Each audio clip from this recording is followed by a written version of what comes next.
जादू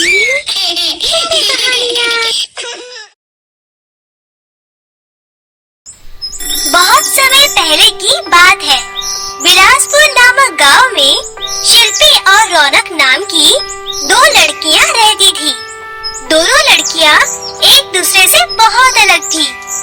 एक तरफ रौनक बहुत आलसी और घमंडी लड़की थी और दूसरी तरफ शिल्पी दिल की बहुत साफ और लोगों की मदद करने वाली भी थी।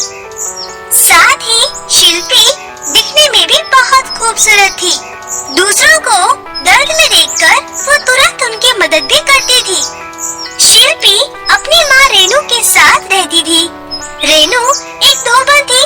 वो लोगों के कपड़े धोने का काम करती थी, लेकिन बहुत ही कम लोग उससे कपड़े धुलवाते थे, जिस वजह से रेनू की उतनी कमाई नहीं हो पाती थी।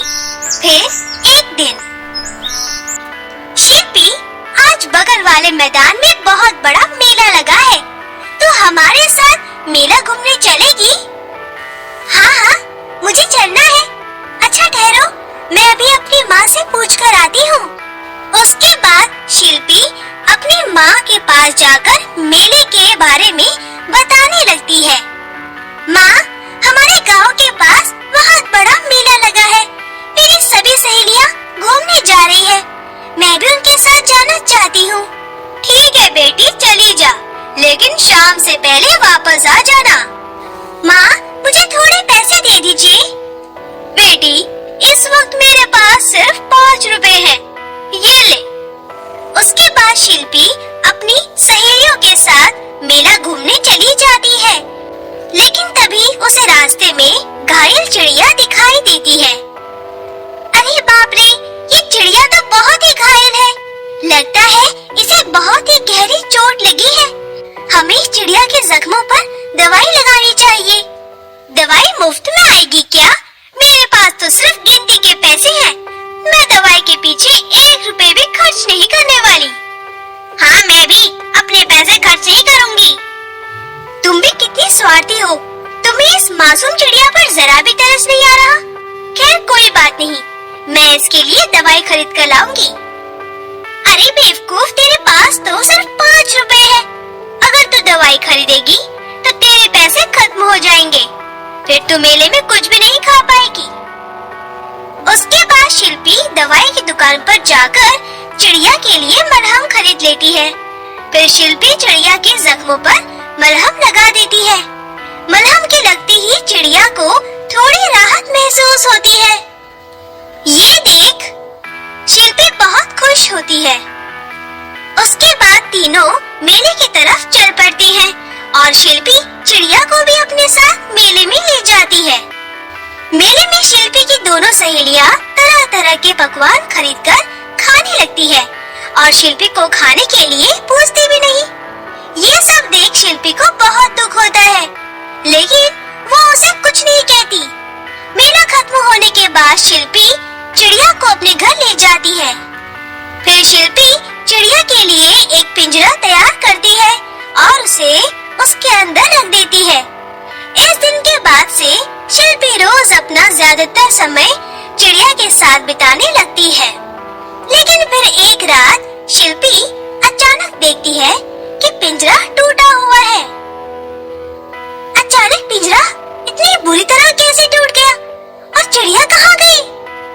तभी शिल्पी की नजर पीछे चिड़िया पर पड़ती है। वो चिड़िया शिल्पी के शरीर जितनी बड़ी हो गई थी।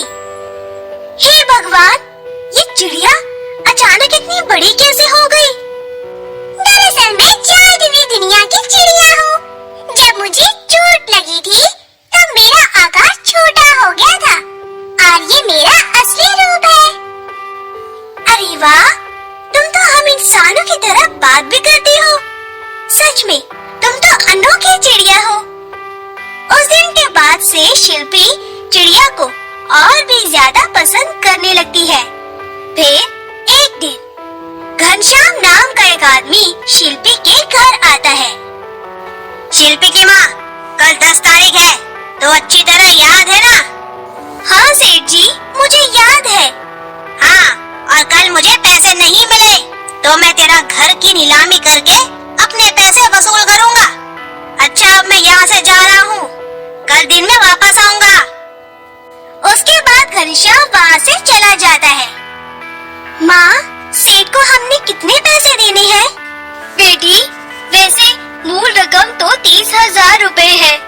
वो भी मैंने तेरे पिताजी की बीमारी के इलाज के लिए उससे ली थी, लेकिन ब्याज जोड़ते जोड़ते 1 लाख रुपए हो गए हैं।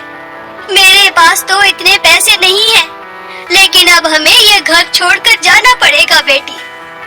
अपनी माँ की ये बात सुनकर शिल्पी दुखी हो जाती है। मेरे होते हुए तुम्हें परेशान होने की कोई जरूरत नहीं है।